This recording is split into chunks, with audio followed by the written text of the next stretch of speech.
کہ فضائل صحابہ احمد بن حنبل کی کتاب جو ہے اس میں 2 احادیث صحیح سند کے ساتھ موقوفاً مولا علی رضی اللہ تعالیٰ عنہ علیہ السلام سے ہیں کہ نبی صلی اللہ علیہ وآلہ وسلم کے ریفرنس سے ہی ظاہر ہے یہ علم الغیب والی خبر ہے کہ مولا علی کہتے ہیں کہ میری وجہ سے 2 فرقے گمراہ ہوں گے اور 2 فرقے دوزخ میں جائیں گے،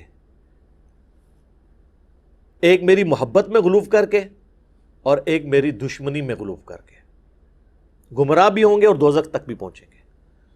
اچھا، محبت میں گمراہ ہو کر دوزخ تک پہنچنے والا جو فرقہ ہے وہ ہمیں بچپن سے بتایا گیا جی یہ رافضی ہیں،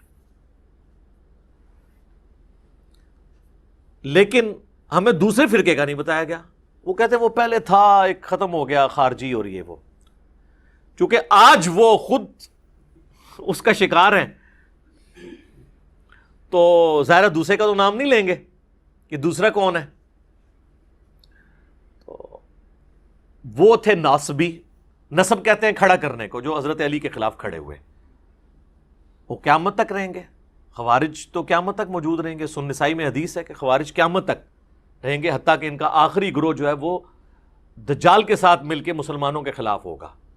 تو آج کے دور میں بھی ناصبی موجود ہیں، خارجی موجود ہیں، اور انہی لوگوں میں موجود ہیں جو صرف رافضیت کی رٹ لگاتے ہیں، اور وہ اپنے گناہ کو چھپانے کے لیے ایک دوسرا نعرہ اڈاپٹ کرتے ہیں۔ ہم کہتے ہیں رافضیوں کے بھی غلط عقائد کا رد کریں اور ناصبیوں کے بھی، اور اس پلیٹ فارم سے اللہ کے فضل سے کوئی نہیں بچا۔ رافضیوں کا کوئی ایک عقیدہ نہیں آپ بتا سکتے جس سے ہمیں اختلاف ہو کتاب و سنت کی روشنی میں، اور اس پلیٹ فارم سے اس کا علمی رد نہ ہوا ہو، گالی گلوچ والا نہیں، چاہے وہ عقیدہ جو ہے وہ ریلیٹڈ ہو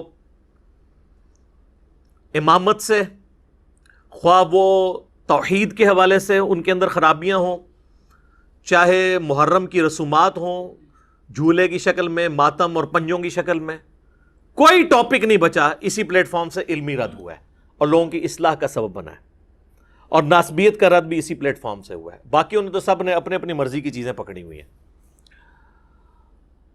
سب سے زیادہ ضرورت اہل سنت کے ہاں تھی ناسبیت کے رد کی، کیونکہ اپنے گھر کی صفائی پہلے کرنی چاہیے، دوسروں کو تو کہنا بڑا آسان ہے۔ میں آپ کو ایک چھوٹا سا ایک علمی ٹوٹکا بتا دیتا ہوں، آپ چیک کر لیں کہ صحیح مسلم میں 240 نمبر حدیث ہے، سیدنا علی خود راوی ہیں، وہ کہتے ہیں کہ اس ذات کی قسم کہ جس نے دانے کو پھاڑ کر اناج کو اگایا اور مخلوقات کو پیدا کیا، نبی امی نے مجھ سے یہ عہد لیا تھا کہ اے علی، تجھ سے محبت نہیں رکھے گا مگر مؤمن، اور تجھ سے بغض نہیں رکھے گا مگر منافق۔ تو محبت علی از دا لٹمس ٹیسٹ آف ایمان، صحیح مسلم 240 نمبر حدیث۔ یہ حدیث آپ محرم میں کسی سنی کو ٹیکسٹ کرتے ہیں، آگے دیکھیں کیسے پھدکتا ہے وہ، جتنا مرضی وہ صحابہ اہل بیت کا عاشق ہوگا نا، اس کو فوراً تکلیف ہو جائے گی اس سے۔ اگر کوئی کہہ رہا نہیں ہوتی تو چیک کریں۔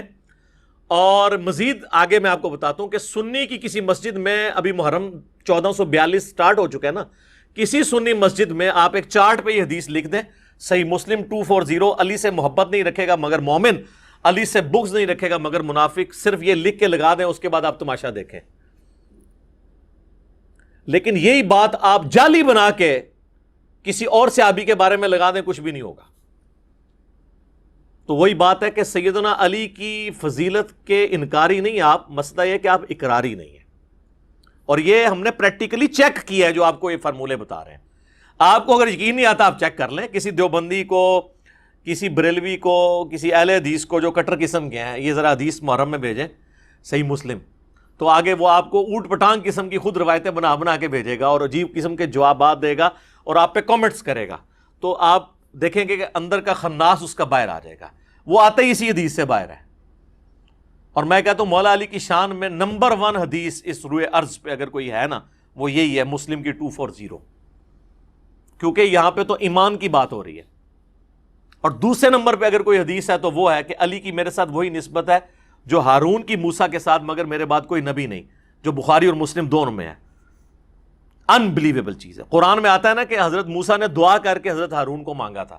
اس لیول کا رسول اللہ کے ساتھ کوئی سپورٹر تھا نا تو مولا علی تھے رضی اللہ تعالیٰ عنہ علیہ السلام. اور فرمایا کہ میرے بعد نبی کوئی نہیں آنا. یعنی سیدنا علی اگرچہ حضرت ہارون کی طرح نبی علیہ السلام کے سپورٹر تھے جیسا کہ وہ موسیٰ علیہ السلام کے, لیکن نبی نہیں تھے. تو کیا مطلب ہے کہ نبوت کے فوراً بعد اگر کوئی درجہ ہے تو مولا علی کا ہے. اور اس میں یہ بھی امپلائڈ ہے کہ اگر کوئی اور نبی ہوتا تو مولا علی اس کے لیے ڈیزرونگ تھے.